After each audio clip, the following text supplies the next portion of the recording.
Price the Lord.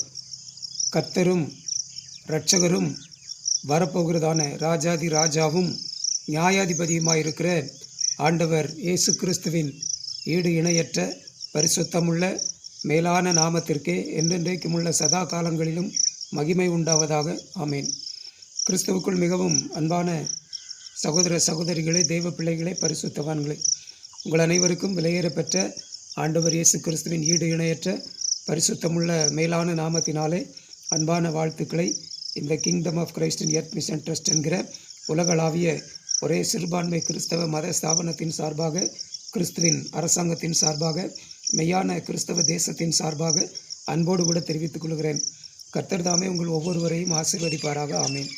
அன்பான தெய்வ பிள்ளைகளே, இன்றைக்கு 4/12/2025 வியாழக்கிழமை காலை சரியாக 6 மணி 30 நிமிடங்கள்.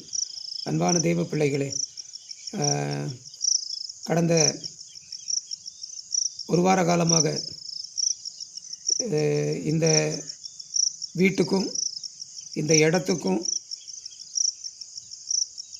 அப்ரூவல் வாங்குவதற்காக நான் முயற்சிகளை மேற்கொண்டேன். பரிசுத்த ஆவியானுடைய ஏவுதலினாலே. சரிங்களா? ஏன்னா என்கிட்ட பணம்லாம் கிடையாது. அதனால் ஆவியானுடைய ஏவுதல்னால் நான் அப்ரூவல் வாங்குவதற்கான முயற்சிகளை மேற்கொண்டேன். சரிங்களா? அந்த குறிப்பிட்ட இன்ஜினியர் யார் அப்படின்னு சொல்லி விசாரித்து அவரை கண்டுபிடிச்சி, அப்போ அவர்கிட்ட போய் சொல்லி அவர் கேட்ட டாக்குமெண்ட்ஸ் எல்லாம் ஜெராக்ஸ் எல்லாம் நான் கொடுத்து கையெழுத்து போட்டு கொடுத்து அதெல்லாம் செஞ்சுருந்தேன். அவர் ஒரு 2-3 நாள் கழித்து வந்து பார்க்க வந்தார். பார்த்து இந்த வீட்டு இதெல்லாம் அளந்து எடுத்துகிட்டு போனார். அளந்துட்டு போகும்போதே அவர் 6000 ரூபா ஆகும் அப்படின்னு சொன்னார். அன்பார்களே, என் கையில் அப்போ ஒரு 1000 ரூபா இருந்து 1000 ரூபா கையில் கொடுத்தேன். அப்புறம் அடுத்த நாள் பேங்க்கில் போய் 2000 ரூபா எடுக்க முடிஞ்சுது. 2000 ரூபா எடுத்து மொத்தம் 3000 ரூபா கையில் கொடுத்துருக்கேன். சரிங்களா? அவர் முயற்சி பண்ணி சில பிரச்சனைகள் இருக்குது அப்படின்னு சொன்னார். அதனால தான் நான் இதுக்கு முன்னால் ஒரு வீடியோ போட்டிருக்கேன். இந்த இடத்துக்கு அப்ரூவல் கிடைப்பது பரலோகம் அனுமதித்தால் மட்டுமே கிடைக்கும், இல்லைன்னா கிடைக்க வாய்ப்பில்லை அப்படின்னு நான் ஒரு வீடியோ போட்டிருந்தேன். ஏன்னா அவ்வளோ கஷ்டம். காரணம், தேவநல்லூர் கிராமம் உட்பட ஒரு 10-15 கிராமங்கள் வனத்துறையின் அந்த கட்டுப்பாட்டுக்குள்ளே, அந்த அவங்களுக்குள்ள இதில் இருக்குதான். ஏன்னா பக்கத்தில் இந்த பொத்தை மலைகள்லாம் இருக்குல்ல, காட்டு விலங்குகள் நடமாடக்கூடிய இடம். ஆகவே அவங்க அந்த கண்ட்ரோலில் இருக்குது. அவங்கக்கிட்ட நோ அப்ஜெக்ஷன் வாங்கணும் அப்படின்னு சொன்னாங்க. ஏன்னா ஆன்லைனில் எல்லாமே இப்போ ஆன்லைனில் அவங்க என்னென்ன கேட்குறாங்களோ அதெல்லாம் கொடுத்தா தான் உள்ளே போகும் ஃபஸ்ட்டில். ஆகவே முதல்ல அதை சொன்னாங்க. ஒரு வாரமாக அவங்க ட்ரை பண்ணிக்கிட்டே இருந்திருக்காங்க.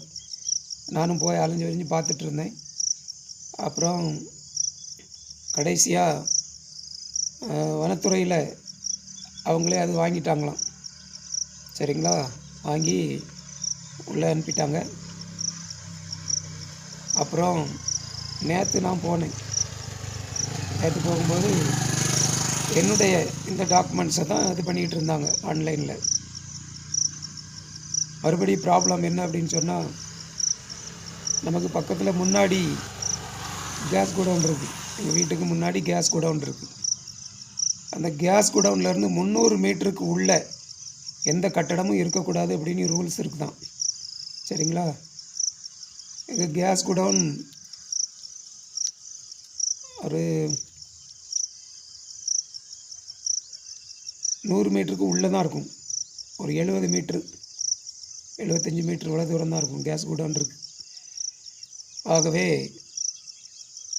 இந்த எல்லாமே ஆன்லைன் சேட்டிலைட்டில் போய் ஜிபிஎஸ் மேப் அதெல்லாம் காட்டினாங்க எனக்கு. ஜிபிஎஸ் மேப்பில் போகும்போது அந்த கேஸ் குடவுன்னு காட்டுது. அது பக்கத்தில் இருக்குது. அதனால் அதுக்கப்புறம் உள்ளே போகலை. ட்ரை பண்ணிகிட்டே இருந்தாங்க. நேற்று நான் 4 மணிலேருந்து அங்கே தான் ஆஃபீஸில் இருந்தேன். ட்ரை பண்ணிகிட்டே இருந்தாங்க. அப்புறம் அந்த என்ஜினியர் சொன்னாங்க, அந்த பையனும் அதில் ஒர்க் பண்ண அந்த பையனும் அவனும் ப்ரே பண்ணிக்கிட்டே, அவங்க இந்துக்காரங்க, அந்த பையனும் ப்ரே பண்ணிக்கிட்டே தான் அந்த காரியத்தை பண்ணிக்கிட்டு இருக்கான். நான் கவனிச்சிக்கிட்டே இருந்தேன். அப்புறம் அந்த என்ஜினியர் சொன்னார், சார் இப்படி ப்ராப்ளம் இருக்குது, உள்ளே போகலை, எத்தனை தடவை பண்ணாலும் திரும்ப திரும்ப அதிலே வந்து நிற்கிது அப்படின்னு சொன்னேன். அதனால் நீங்கள் உங்கள் கடவுள்கிட்ட ஜெபம் பண்ணுங்க அப்படின்னு சொன்னார். அப்புறம் என் பையனுக்கு நான் அந்த செய்தியை வாட்ஸ்அப்பில் அனுப்பிட்டு ஜெபம் பண்ணுங்க அப்படின்னு சொல்லிவிட்டு நானும் ஜெபம் பண்ணேன். அங்கே என் மனசுக்குள்ளே ஜெபம் பண்ணேன். நான் என்ன ஜெபம் பண்ணேன்னா, ஆண்டவரே, இந்த இடம் ஏன் இஷ்டப்படி நான் வாங்கலை, நீங்கள் காமிச்சு தான் அந்த பகுதியில் நான் இடம் வாங்கியிருக்கேன். நான் இடம் வாங்கும்போது கேஸ் குடோன் கிடையாது.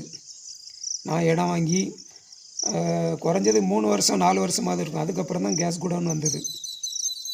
அதனால் எனக்கு எந்த ப்ராப்ளமும் வரக்கூடாது அப்படின்னு சொல்லி நான் ஜெபம் பண்ணேன். அன்பான தெய்வ பிள்ளைகளே, கொஞ்ச நேரத்தில் சக்ஸஸ் ஆகிடுச்சு, உள்ளே போயிடுச்சு அப்படின்னாங்க. அன்பானவர்களே, சரிங்களா, ஆன்லைனில் ஒரு 1500 கட்டணும் அப்படின்னாங்க. நான் காசு கொண்டு போகலை.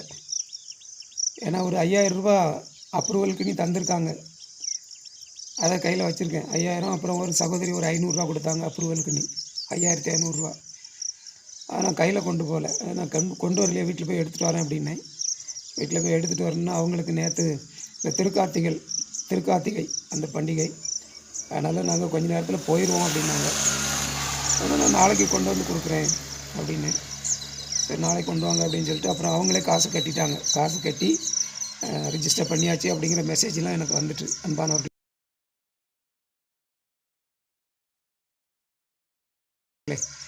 சரிங்களா, இன்றைக்கி போய் அதில் உள்ள அந்த பிரிண்ட் அவுட் எனக்கு தருவாங்க. அதை நான் வாங்கிட்டு வந்து பஞ்சாயத்தில் கொடுக்கணும். நேற்று கணக்கு பார்த்து சொன்னாங்க, எவ்வளோ ஆகும் அப்படின்னு கேட்டேன். அவங்களுக்கு நான் இன்னும் 4500 கொடுக்கணும். சரிங்களா, அது இன்றைக்கி நான் கொடுத்துருவேன். அதுக்கப்புறம் அதை கொண்டு நான் பஞ்சாயத்தில் கொடுக்கும்போது பஞ்சாயத்தில் 10,500 கட்ட வேண்டியது இருக்கும் அப்படின்னாங்க.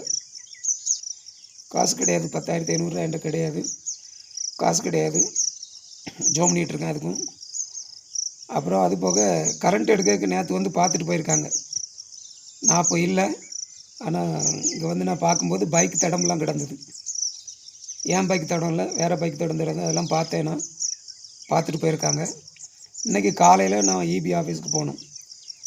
ஒரு 8:30-9 மணிக்குள்ளே போனால் அவங்க அங்கே எவ்வளோ கட்டணும் அப்படின்னு சொல்லுவாங்க. அங்கேயே ஒரு சுமார் 10,000 அதை நம்ம கட்ட வேண்டியது இருக்குது. 10,000 தேவைப்படும்னு நினைக்கிறேன். உள்ளே கட்ட வேண்டியது இருக்குது, அவ்வளோ இருக்குமே தெரில. ஒரு 10,000 தேவைப்படும் அப்படின்னு நான் நினைக்கிறேன். தெரியாது, ஒரு வேளை அதிகமாகவும் இருக்கலாம், கம்மியாகவும் இருக்கலாம். நான் 10,000 நான் ஒரு கால்குலேட் பண்ணி வச்சுருக்கேன். ஆக பஞ்சாயத்துக்கு 10,500, கரண்ட் எடுக்கிறதுக்கு 10,000, 20,500 தேவை. சரிங்களா, இன்றைக்கி நான் அவங்க கையில் கொடுக்க போகிற அந்த 4,500, அதாவது அந்த 5,500 என் கையில் இருக்குது. 4,500 அவங்க கையில் கொடுத்துருவேன். அது போக மீதி காசு என் கையில் கிடையாது. நான் ஜெபம் பண்ணிகிட்ருக்கேன். அன்பானவர்களே, சரிங்களா, இது கர்த்தருடைய ஊழியம், இது கர்த்தருடைய வீடு.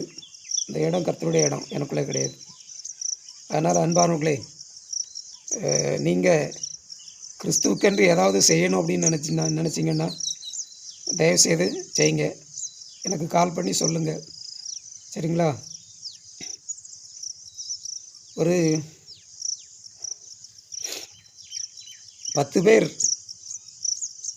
100 ரூபாயை கொடுத்தா 1000 ரூபா ஆயிரும். சரிங்களா, 500 கொடுத்தா 1000 ரூபா கொடுத்தா அப்படி ஆயிரும். அதனால் உங்களால் இயன்ற காணிக்கைகளை தயவுசெய்து நீங்கள் தாங்க. நான் எனக்காக கேட்கல, கிறிஸ்துவுக்காக கேட்குறேன், கிறிஸ்துவின் ராஜ்யத்துக்காக கேட்குறேன். நீங்கள் ஊழியக்காரங்களாக இருக்கலாம், சபை வச்சுருக்கலாம், நீங்கள் விசுவாசிகளாக இருக்கலாம், நீங்கள் எந்த சபையை சேர்ந்தவங்களானாலும் இருக்கலாம். சரிங்களா, அது பிரச்சனை இல்லை. நீங்கள் கிறிஸ்துவுக்கு நீ கொடுக்கணும்னு நினச்சா ஆண்டவர் உங்கள்கிட்ட பேசினா கொடுங்க, என்னை கூப்பிடுங்க, நான் வந்து வாங்கிக்கிறேன், ஜெபம் பண்ணி வாங்கிக்கிறேன். அன்பான தெய்வ பிள்ளைகளே, இந்த அப்ரூவல் வாங்கியாச்சு அப்படின்னு சொன்னால் அதுக்கப்புறம் ப்ராப்ளம் கிடையாது. கிறிஸ்துவின் ராஜ்யத்துக்கான அங்கீகாரம் அதில். ஆகவே அன்பான தெய்வ பிள்ளைகளே, தயவுசெய்து உதவி செய்யுங்க. அன்பானவர்களே, ட்ரஸ்ட் அக்கௌண்ட் இருக்குது, அந்த அக்கௌண்ட்லேயும் நீங்கள் ட்ரான்ஸ்ஃபர் பண்ணலாம். அப்படி முடியாதவங்க என்னை கால் பண்ணி நீங்கள் கூப்பிடலாம், நான் வந்து வாங்கிக்குவேன். அன்பானவர்களே, ஏன்னா பஞ்சாயத்துலேயும் ஒரு வாரத்துக்குள்ளே அந்த காசு கட்டணும், போனால் தான் தெரியும். ஆமாம், அதே மாதிரி ஈபிக்கும் அதே மாதிரி 5 நாளுக்குள்ளே கட்டலைன்னு நான் அப்ளிகேஷன் பண்ணியிருக்கிறது கேன்சல் ஆயிரும். ஆகவே தயவுசெய்து உதவி செய்யுங்க. கர்த்தர் தாமே உங்கள் ஒவ்வொருவரையும் ஆசீர்வதிப்பாராக. ஆமேன், ஆமேன், ஆமேன். Praise the lord. Thank you Jesus.